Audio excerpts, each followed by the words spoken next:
बीते दिन ही मणिपुर ਅਤੇ ਹਰਿਆਣਾ ਵਿੱਚ ਵਾਪਰੀਆਂ ਹਿੰਸਕ ਘਟਨਾਵਾਂ ਦੇ ਵਿਰੋਧ ਵਿੱਚ ਪੰਜਾਬ ਦੇ ਕੈਬਨਿਟ ਮੰਤਰੀ ਹਰਪਾਲ ਸਿੰਘ ਚੀਮਾ ਨੇ ਭਾਜਪਾ ਸਰਕਾਰਾਂ ਵਿਰੁੱਧ ਨਿਸ਼ਾਨੇ ਸਾਧੇ ਹਨ। ਇਸ ਸੰਬੰਧੀ ਅੱਜ ਕੀਤੀ ਗਈ ਇੱਕ ਪ੍ਰੈਸ ਕਾਨਫਰੰਸ ਹਰਪਾਲ ਸਿੰਘ ਚੀਮਾ ਨੇ ਕਿਹਾ ਕਿ ਜਿੱਥੇ-ਜਿੱਥੇ ਵੀ ਭਾਜਪਾ ਦੀਆਂ ਸਰਕਾਰਾਂ ਨੇ ਉੱਥੇ ਜੰਗਲ ਦਾ ਰਾਜ ਚੱਲ ਰਿਹਾ, ਕਾਨੂੰਨ ਨਾਮ ਦੀ ਕੋਈ ਚੀਜ਼ ਨਹੀਂ ਹੈ। ਉਹਨਾਂ ਨੇ ਕਿਹਾ ਕਿ ਭਾਰਤ ਇੱਕ ਹਿੰਸਕ ਦੇਸ਼ ਬਣਦਾ ਜਾ ਰਿਹਾ ਹੈ, ਜਿਸ ਦੇ ਜ਼ਿੰਮੇਵਾਰ ਭਾਜਪਾ ਸਰਕਾਰਾਂ ਹਨ। ਪ੍ਰੈਸ ਦੇ ਸਾਰੇ ਸਾਥੀਆਂ ਦਾ सोशल मीडिया तो इलैक्ट्रॉनिक मीडिया तो प्रिंट मीडिया तो सारिਆਂ ਦਾ ਅੱਜ ਦੀ ਇਸ ਪ੍ਰੈਸ ਵਾਰਤਾ 'ਚ ਸਵਾਗਤ ਆ, ਵੈਲਕਮ ਆ। ਅੱਜ ਇੱਕ ਬਹੁਤ ਅਹਿਮ ਮੁੱਦੇ ਉੱਤੇ ਜੋ ਕਿ ਦੇਸ਼ ਦੀਆਂ ਸਾਡੀਆਂ ਮਾਵਾਂ ਭੈਣਾਂ ਦੇ ਨਾਲ, ਸਾਡੇ ਬੱਚਿਆਂ ਦੇ ਨਾਲ, ਦੇਸ਼ ਦੇ ਆਦੀਵਾਸੀ ਲੋਕਾਂ ਦੇ ਨਾਲ, ਅਨੁਸੂਚਿਤ ਜਾਤੀ ਜਨਜਾਤੀ ਦਲਤਾਂ ਦੇ ਨਾਲ ਜੁੜਿਆ ਮੁੱਦਾ ਗਾ, ਉਹਦੇ 'ਤੇ ਅੱਜ ਗੱਲ ਕਰਨੀ ਆ। ਪਿਛਲੇ ਕਈ ਮਹੀਨਿਆਂ ਤੋਂ ਦੇਸ਼ ਦੇ ਅੰਦਰ ਜਿੱਥੇ-ਜਿੱਥੇ ਭਾਰਤੀ ਜਨਤਾ ਪਾਰਟੀ ਦੀਆਂ ਸਰਕਾਰਾਂ ਨੇਗੀਆਂ, ਜਿਹੜੇ ਸੂਬਿਆਂ ਦੇ ਅੰਦਰ ਬੀਜੇਪੀ ਦੀਆਂ ਸਰਕਾਰਾਂ ਨੇਗੀਆਂ, ਭਾਰਤੀ ਜਨਤਾ ਪਾਰਟੀ ਦੀਆਂ ਸਰਕਾਰਾਂ ਨੇ, ਉੱਥੇ ਕਿਸ ਤਰ੍ਹਾਂ ਔਰਤਾਂ ਦੇ ਉੱਤੇ, ਬੱਚਿਆਂ ਦੇ ਉੱਤੇ, ਲੋਕਾਂ ਦੇ ਉੱਤੇ, ਦਲਤਾਂ ਦੇ ਉੱਤੇ ਅਤਿਆਚਾਰ ਹੋ ਰਹੇ ਨੇਗੇ। ਕਿਸ ਤਰ੍ਹਾਂ ਜਗਜਨਨੀ ਔਰਤ ਦੀ ਗੱਲ ਨੂੰ ਜਿਹੜਾ ਹੈਗਾ ਉਹ ਸੁਣਿਆ ਨਹੀਂ ਜਾ ਰਿਹਾ। ਕਿਸ ਤਰ੍ਹਾਂ ਬੱਚਿਆਂ ਦੀਆਂ ਚੀਕਾਂ ਮੋਦੀ ਸਾਹਿਬ ਨੂੰ ਸੁਣਾਈ ਨਹੀਂ ਦੇ ਰਹੀਆਂ, ਦੇਸ਼ ਦੇ ਪ੍ਰਧਾਨ ਮੰਤਰੀ ਸਾਹਿਬ ਨੂੰ ਸੁਣਾਈ ਨਹੀਂ ਦੇ ਰਹੀਆਂ। ਕਿਸ ਤਰ੍ਹਾਂ ਦੇਸ਼ ਦੇ ਪ੍ਰਧਾਨ ਮੰਤਰੀ ਸਾਹਿਬ ਲਗਭਗ ਪਿਛਲੇ 9 ਸਾਲਾਂ ਤੋਂ ਆਪਣੇ ਮਨ ਦੀ ਗੱਲ ਸੁਣਾ ਰਹੇ ਨੇ, ਮਨ ਕੀ ਬਾਤ ਦੀ ਗੱਲ ਕਰ ਰਹੇ ਨੇਗੇ, ਪਰ ਅੱਜ ਸਾਡੀਆਂ ਮਾਵਾਂ, ਸਾਡੀਆਂ ਭੈਣਾਂ, ਸਾਡੀਆਂ ਬੱਚੀਆਂ, ਛੋਟੀਆਂ ਬੱਚੇ, ਆਦੀਵਾਸੀ ਦਲਤ, ਦੇਸ਼ ਦਾ ਮੈਂ ਸਮਝਦਾ ਜਿਹੜਾ ਲਤਾੜਿਆ ਹੋਇਆ ਹਿੱਸਾ ਗਾ, ਜਿਹੜਾ ਪੀੜਤ ਹਿੱਸਾ ਗਾ, ਉਹਦੀ ਗੱਲ ਸੁਣਨ ਤੋਂ ਦੇਸ਼ ਦੇ ਪ੍ਰਧਾਨ ਮੰਤਰੀ ਸਾਹਿਬ ਭੱਜ ਰਹੇ ਨੇਗੇ। ਇੱਕ ਪਾਸੇ ਦੇਸ਼ ਦੇ ਕਈ ਹਿੱਸਿਆਂ ਦੇ ਅੰਦਰ ਅੱਗ ਲੱਗੀ ਹੋਈ ਆ ਔਰ ਦੇਸ਼ ਸੜ ਰਿਹਾ ਗਾ, ਔਰ ਪ੍ਰਧਾਨ ਮੰਤਰੀ ਸਾਹਿਬ ਚੁੱਪ ਨੇਗੇ। ਮੈਂ ਸਮਝਦਾ ਇਸ ਜਿਹੜੀ ਸਾਹਸੀ ਚੁੱਪ ਆ, ਦੇਸ਼ ਦੇ ਪ੍ਰਧਾਨ ਮੰਤਰੀ ਦੀ ਸਾਹਸੀ ਚੁੱਪ ਆ, ਇਹ ਗੱਲ ਦਰਸਾਉਂਦੀ ਆ ਕਿ ਦੇਸ਼ ਦੇ ਪ੍ਰਧਾਨ ਮੰਤਰੀ ਬੀਜੇਪੀ ਜਿਹੜੀ ਆ ਉਹ ਦਲਿਤ ਵਿਰੋਧੀ ਆ, ਉਹ ਆਦੀਵਾਸੀ ਵਿਰੋਧੀ ਆ, ਉਹ ਔਰਤਾਂ ਦੇ ਵਿਰੁੱਧ ਆ, ਉਹ ਬੱਚਿਆਂ ਦੇ ਵਿਰੁੱਧ ਆ। ਆਪਾਂ ਸਮਾਜ ਦੇ ਅੰਦਰ ਇੱਕ ਗੱਲ ਬੜੇ ਤਰੀਕੇ ਨਾਲ ਕਹੀ ਜਾਂਦੀ ਆ ਕਿ ਔਰਤ ਜਿਹੜੀ ਆ ਉਹ ਸੰਸਾਰ ਨੂੰ ਜਨਮ ਦਿੰਦੀ ਆ, ਲੋਕਾਂ ਨੂੰ ਜਨਮ ਦਿੰਦੀ ਆ, ਪਰ ਲੇਕਿਨ ਅੱਜ ਜਿਹੜੀ ਜਗਜਨਨੀ ਆ ਉਹਨੂੰ ਕਿੰਨਾ ਉਹਨੂੰ ਪੀੜਾ ਹੋ ਰਹੀ ਆ, ਕਿੰਨੀ ਦੁੱਖ ਹੋ ਰਹੀ ਆ, ਇਹ ਮੈਂ ਸਮਝਦਾ ਇੱਕ ਔਰਤ ਹੀ ਸਮਝ ਸਕਦੀ ਆ। 21ਵੀਂ ਸਦੀ ਆ, 21ਵੀਂ ਸਦੀ ਦਾ ਜ਼ਮਾਨਾ ਗਾ। 21ਵੀਂ ਸਦੀ ਦੇ ਅੰਦਰ ਮੈਂ ਸਮਝਦਾ ਅੱਜ ਭਾਰਤ ਨੂੰ ਦੇਸ਼ ਦੇ ਪ੍ਰਧਾਨ ਮੰਤਰੀ ਦੇ ਕਾਰਨ, ਬੀਜੇਪੀ ਦੇ ਕਾਰਨ ਪੂਰੀ ਦੁਨੀਆ ਦੇ ਅੰਦਰ ਸ਼ਰਮਸਾਰ ਹੋਣਾ ਪੈ ਰਿਹਾ ਹੈਗਾ। ਅੱਜ ਦੇਸ਼ ਦੇ ਅੰਦਰ ਕੀ ਮਾਹੌਲ ਆ, ਪੂਰੀ ਦੁਨੀਆ ਦੇਖ ਰਹੀ ਆ। ਅਮਰੀਕਾ ਦੇ ਅੰਦਰ, ਜਰਮਨ, ਫਰਾਂਸ ਦੇ ਅੰਦਰ ਅੱਜ ਭਾਰਤ ਦੀ ਗੱਲ ਹੋ ਰਹੀ ਆ ਕਿ ਭਾਰਤ ਦੇ ਵਿੱਚ ਕਿਸ ਤਰ੍ਹਾਂ ਸਾਡੀਆਂ ਔਰਤਾਂ ਦੇ ਉੱਤੇ, ਬੱਚਿਆਂ ਦੇ ਉੱਤੇ ਅਤਿਆਚਾਰ ਹੋ ਰਿਹਾ ਹੈਗਾ। ਇਹ ਪੂਰੇ ਸੰਸਾਰ ਦੇ ਅੰਦਰ ਭਾਰਤ ਦਾ ਨਕਸ਼ਾ ਜਿਹੜਾ ਕਿਸ ਤਰ੍ਹਾਂ ਦਾ ਮਾੜਾ ਨਕਸ਼ਾ ਜਿਹੜਾ ਬੀਜੇਪੀ ਪੇਸ਼ ਕਰ ਰਹੀ ਆ, ਦੇਸ਼ ਦੇ ਪ੍ਰਧਾਨ ਮੰਤਰੀ ਸਾਹਿਬ ਪੇਸ਼ ਕਰ ਰਹੇ ਨੇਗੇ ਕਿ ਕਿਸ ਤਰ੍ਹਾਂ ਇੱਕ ਸ਼ਬਦ ਤੱਕ ਜਿਹੜਾ ਹੈਗਾ ਪ੍ਰਧਾਨ ਮੰਤਰੀ ਸਾਹਿਬ ਨੇ ਅੱਜ ਤੱਕ ਨਹੀਂ ਬੋਲਿਆ। ਜਦ ਕਿ ਦੇਸ਼ ਦੇ ਜਿੰਨੇ ਵੀ ਚੁਣੇ ਹੋਏ ਲੋਕ ਨੇਗੇ, ਦੇਸ਼ ਦੀ ਚਾਹੇ ਪਾਰਲੀਮੈਂਟ ਦੇ ਅੰਦਰ, ਲੋਕ ਸਭਾ ਦੇ ਅੰਦਰ, ਰਾਜ ਸਭਾ ਦੇ ਅੰਦਰ, ਕਈ ਵਾਰ ਜਿੱਥੇ ਇੱਥੇ ਘਟਨਾਵਾਂ ਹੋ ਰਹੀਆਂ ਨੇਗੀਆਂ, ਉਹਨਾਂ ਸਾਰੇ ਵਿਸ਼ਿਆਂ ਤੇ ਚਰਚਾ ਕਰਨ ਦੇ ਲਈ ਕਈ ਵਾਰ ਨੋਟਿਸ ਜਾਰੀ ਹੋ ਚੁੱਕੇ ਨੇਗੇ। ਦੇਸ਼ ਦੀ ਲੋਕ ਸਭਾ ਦੇ ਅੰਦਰ, ਰਾਜ ਸਭਾ ਦੇ ਅੰਦਰ ਕਿੰਨੇ ਐਡਜਰਨਮੈਂਟ ਮੋਸ਼ਨ, ਕਿੰਨੀਆਂ ਜਿਹੜੀਆਂ ਉਹ ਜਿੰਨੇ ਵੀ ਮੈਂ ਸਮਝਦਾ ਤਰੀਕੇ ਨੇ ਕਿ ਉਹ ਅਪਣਾਉਣ ਦੀ ਜਿਹੜੀ ਆਪੋਜੀਸ਼ਨ ਕੋਸ਼ਿਸ਼ ਕਰ ਰਹੀ ਹੈ, ਪਰ ਲੇਕਿਨ ਬੀਜੇਪੀ ਜਿਹੜੀ ਆ ਉਹ ਚੁੱਪ ਆ ਗਈ। ਤੁਹਾਨੂੰ ਪਤਾ ਸਾਡਾ ਗਵਾਂਢੀ ਸੂਬਾ ਹਰਿਆਣਾ ਗਾ। ਹਰਿਆਣੇ ਦੇ ਅੰਦਰ ਲਗਭਗ 100 ਦੇ ਕਰੀਬ, 70 ਤੋਂ ਉੱਪਰ 100 ਦੇ ਕਰੀਬ ਜਿਹੜੇ ਲੋਕ ਨੇ ਉਹ ਜ਼ਖਮੀ ਹੋ ਗਏ ਔਰ 6 ਤੋਂ ਵੱਧ ਮੌਤਾਂ ਹੋ ਚੁੱਕੀਆਂ ਨੇਗੀਆਂ। ਪਰ ਮੈਂ ਸਮਝਦਾ ਅੱਜ ਬੀਜੇਪੀ ਜਿਹੜੀ ਆ ਉਹ ਜਸ਼ਨਾਂ 'ਚ ਡੁੱਬੀ ਬੈਠੀ ਆ। ਅੱਜ ਉਹ ਹਰਿਆਣੇ ਦੇ ਅੰਦਰ ਹਿੰਸਾ ਰੋਕਣ ਦੇ ਲਈ ਨਾਕਾਮ ਆ, ਫੇਲ ਆ। ਬੁਰੀ ਤਰ੍ਹਾਂ ਹਰਿਆਣਾ ਸਰਕਾਰ, ਮੈਂ ਦੁਬਾਰਾ ਕਹਿ ਰਿਹਾ ਕਿ ਜਿੱਥੇ ਜਿੱਥੇ ਬੀਜੇਪੀ ਦੀਆਂ ਸਰਕਾਰਾਂ ਨੇ ਗਈਆਂ, ਉਹਨਾਂ ਸਾਰੇ ਸੂਬਿਆਂ ਦੇ ਅੰਦਰ ਅੱਜ ਕਤਲੋ ਗਾਰਦ ਵਾਲਾ ਮਾਹੌਲ ਬਣਿਆ ਹੋਇਆ ਹੈਗਾ, ਲੜਾਈ ਝਗੜੇ ਵਾਲਾ ਮਾਹੌਲ ਬਣਿਆ ਹੋਇਆ, ਖੂਨ ਖਰਾਬੇ ਵਾਲਾ ਮਾਹੌਲ ਬਣਿਆ ਹੋਇਆ ਹੈਗਾ। Law and order the position ਜਿਹੜੀ ਆ ਸਭ ਤੋਂ ਮਾੜੀ ਜਿਹੜੀ ਆ ਉਹ ਬੀਜੇਪੀ ਦੇ ਸੂਬਿਆਂ 'ਚ ਬਣੀ ਹੋਈ ਆ। ਇੱਥੋਂ ਲੱਗਦਾ ਕਿ ਦੇਸ਼ ਦੇ ਪ੍ਰਧਾਨ ਮੰਤਰੀ ਸਾਹਿਬ ਦੀ ਰਹਿਨਮਾਈ ਦੇ ਵਿੱਚ ਇੱਕ ਬਹੁਤ ਵੱਡੀ ਸਾਜ਼ਿਸ਼ ਜਿਹੜੀ ਆ ਉਹ ਦੇਸ਼ ਦੇ ਵਿੱਚ ਘੜੀ ਜਾ ਰਹੀ ਆ ਕਿ ਦੇਸ਼ ਦੇ ਆਪਸੀ ਭਾਈਚਾਰੇ ਨੂੰ, ਦੇਸ਼ ਦੇ ਲੋਕਾਂ ਦਾ ਜਿਹੜਾ ਸਦੀਆਂ ਤੋਂ ਸਥਾਪਿਤ ਭਾਈਚਾਰਾ ਗਾ, ਉਹਨੂੰ ਕਿਸ ਤਰ੍ਹਾਂ ਤੋੜਨਾ ਗਾ, ਉਹਦੇ ਲਈ ਅੱਜ ਬੀਜੇਪੀ ਦੇ ਜਿਹੜੇ ਰੂਲਿੰਗ ਸਟੇਟ ਨੇ ਉੱਥੇ ਕੰਮ ਹੋ ਰਿਹਾ ਹੈਗਾ।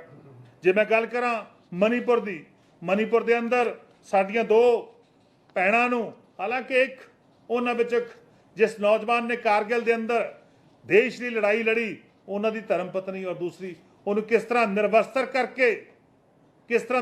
ਕਰਕੇ ਉਹਨੂੰ ਘੁਮਾਇਆ ਗਿਆ।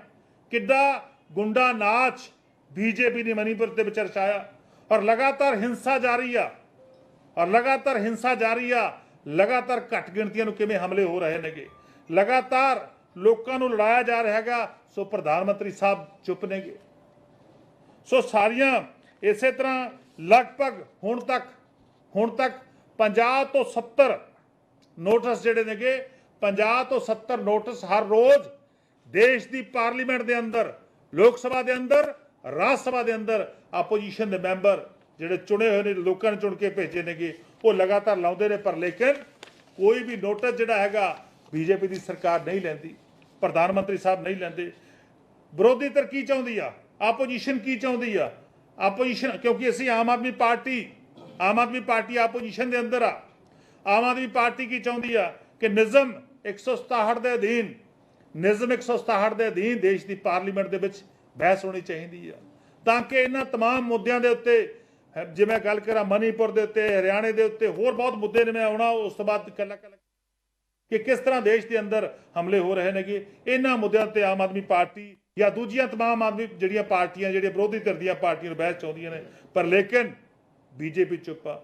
ਸਾਰਿਆਂ ਨੂੰ ਪਤਾ ਗਾ ਕਿ ਕਿਸ ਤਰ੍ਹਾਂ ਥੋੜੇ ਦਿਨ ਪਹਿਲਾਂ ਮੱਧ ਪ੍ਰਦੇਸ਼ ਦੇ ਅੰਦਰ ਇੱਕ ਦਿਲ ਦਹਿਲਾਣ ਵਾਲੀ ਜਿਹੜੀ ਖਬਰ ਸਾਹਮਣੇ ਆਈ, ਕਿਸ ਤਰ੍ਹਾਂ ਇੱਕ ਆदिवासी ਵਿਅਕਤੀ ਦੇ ਸਿਰ ਦੇ ਵਿੱਚ ਇੱਕ ਬੀਜੇਪੀ ਦਾ ਗੁੰਡਾ, ਕਿਸ ਤਰ੍ਹਾਂ ਇੱਕ ਬੀਜੇਪੀ ਦਾ ਆਦਮੀ ਕਿਸ ਤਰ੍ਹਾਂ ਉਹਦੇ ਸਿਰ ਦੇ ਉੱਤੇ ਪਿਸ਼ਾਬ ਕਰਦਾ ਗਾ।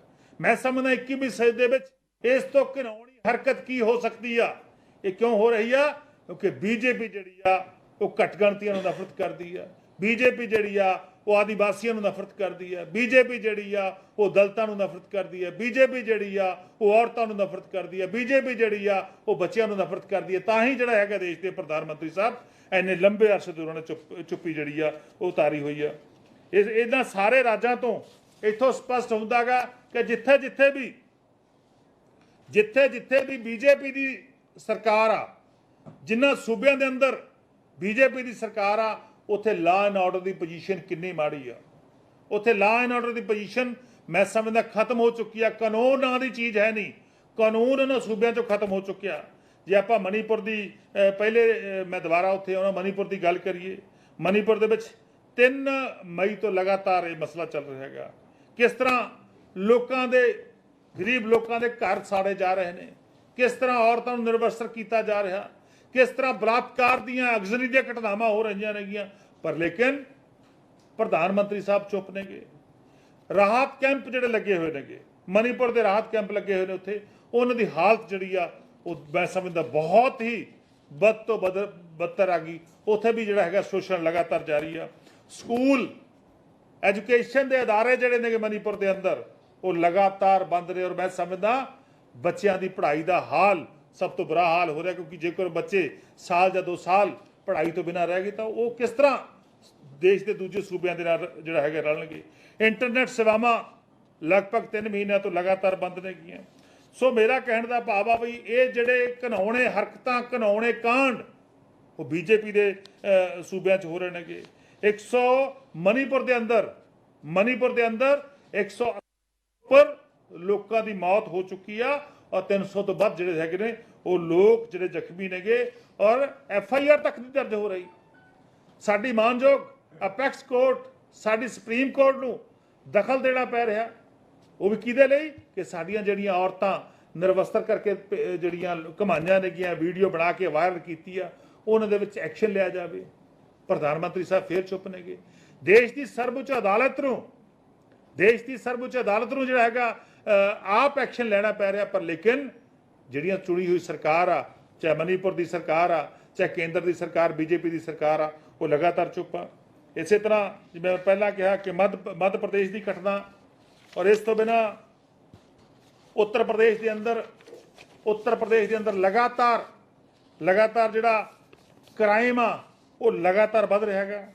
ਹਰਿਆਣੇ ਦੇ ਅੰਦਰ 6 ਮੌਤਾਂ ਦਾ ਹੋ ਜਾਣਾ, ਇਹ ਸਾਰੇ ਉਹ ਅੰਕੜੇ ਨੇਗੇ ਜਿੱਥੋਂ ਸਪਸ਼ਟ ਹੁੰਦਾ ਕਿ ਬੀਜੇਪੀ ਜਿਹੜੀ ਆ ਇਲੈਕਸ਼ਨ 2024 ਆ ਚੁੱਕਿਆ ਹੈਗਾ, ਉਹਦੇ ਨੇੜੇ ਆ ਕੇ ਸੂਬਿਆਂ ਦੇ ਅੰਦਰ ਵੱਖ-ਵੱਖ ਸੂਬਿਆਂ ਦੇ ਅੰਦਰ ਇੱਕ ਜਿਹੜਾ ਹੈਗਾ ਮਾਹੌਲ, ਜਿਹੜਾ ਡਰ ਦਾ ਮਾਹੌਲ, ਭੈ ਦਾ ਮਾਹੌਲ ਔਰ ਬਰਬਾਦੀ ਦਾ ਮਾਹੌਲ, ਲੋਕਾਂ ਨੂੰ ਡਰਾ ਧਮਕਾਉਣ ਦਾ ਮਾਹੌਲ ਜਿਹੜਾ ਉਹ ਪੈਦਾ ਕੀਤਾ ਜਾ ਰਿਹਾ।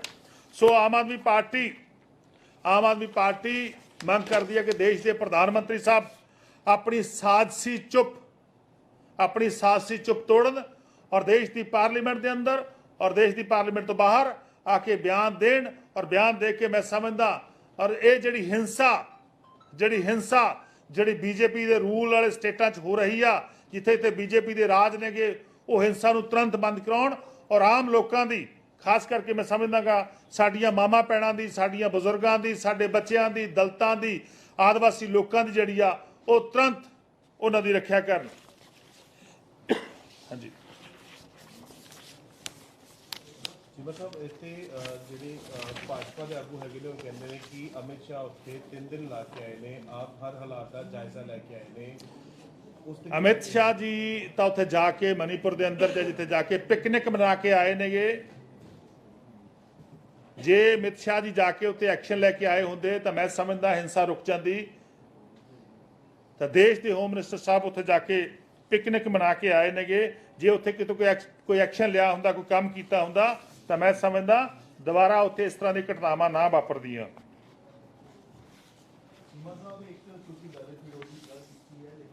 ਪੰਜਾਬ ਦੀ ਗੱਲ ਕਰਾਂ ਤਾਂ ਐਸਸੀ ਕਮਿਸ਼ਨ ਦੀ 4 ਸੀਟਾਂ ਕੱਟ ਕੀਤੀ ਗਈ ਹੈ, ਉਹਦੇ ਉੱਪਰ ਵੀ ਤੁਹਾਡੇ ਉੱਪਰ ਆਰੋਪ ਲੱਗ ਰਿਹਾ, ਉਹਦੇ ਬਾਰੇ ਵਿੱਚ ਤੁਸੀਂ ਕੀ ਕਹੋਗੇ? ਤੁਸੀਂ ਸਦਨ ਵਿੱਚ ਬੈਠੇ ਸੀ ਜਦੋਂ? ਦੇਖੋ, ਬਹੁਤ ਸਾਰੇ ਜਿਹੜੇ ਐਕਟ ਨੇਗੇ ਉਹਨਾਂ ਨੂੰ ਤਰਕਸੰਗਤ ਬਣਾਇਆ ਜਾ ਰਿਹਾ ਹੈਗਾ। ਇਕੱਲਾ ਇਹ ਨਹੀਂ ਕਿ ਉਹਦੀ, ਹੋਰ ਬਹੁਤ ਸਾਰੇ ਜਗ੍ਹਾ ਦੇ ਉੱਤੇ ਅਸੀਂ ਖਰਚੇ ਘਟਾ ਰਹੇ ਹਾਂਗੇ, ਪਰ ਲੇਕਿਨ ਉਹਦੇ ਵਿੱਚ ਕਈ ਜਗ੍ਹਾ ਤੇ ਸਾਡੇ ਕੋਲ ਰਿਪੋਰਟ ਸੀ ਕਿ ਬਹੁਤ ਸਾਰੇ ਮੈਂਬਰ ਲੱਗੇ ਹੋਏ ਨੇ ਕਿ ਉਹ 6-6 7-7 ਮਹੀਨਿਆਂ ਤੋਂ ਉਹਨਾਂ ਨੇ ਆ ਕੇ ਰਿਪੋਰਟ ਤੱਕ ਨਹੀਂ ਕੀਤੀ ਸੀ, ਆ ਕੇ ਆਪਦੀ ਕਿਸੇ ਦੀ ਸ਼ਿਕਾਇਤ ਤੱਕ ਨਹੀਂ ਸੁਣੀ ਸੀਗੀ। ਹਾਂਜੀ ਚੀਮਾ ਸਾਹਿਬ ਇੱਧਰ ਗੱਲ ਸੁਣੋ ਪਹਿਲਾਂ ਕਮਿਸ਼ਨ ਦੇ ਮਾਮਲੇ 'ਚ ਜੀ। ਚੋਣਾਂ ਦੇ ਲਈ ਨੋਟੀਫਿਕੇਸ਼ਨ ਜਾਰੀ ਹੋ ਗਿਆ, ਸਰਕਾਰ ਕਿੰਨੀ ਕੁ ਤਿਆਰ ਹੈ? ਕਿਉਂਕਿ ਲੋਕ ਸਭਾ ਤੋਂ ਪਹਿਲਾਂ ਇਹਨੂੰ ਛੋਟੀ ਸਰਕਾਰ ਦੇ ਤੌਰ ਤੇ ਦੇਖਿਆ ਜਾਂਦਾ।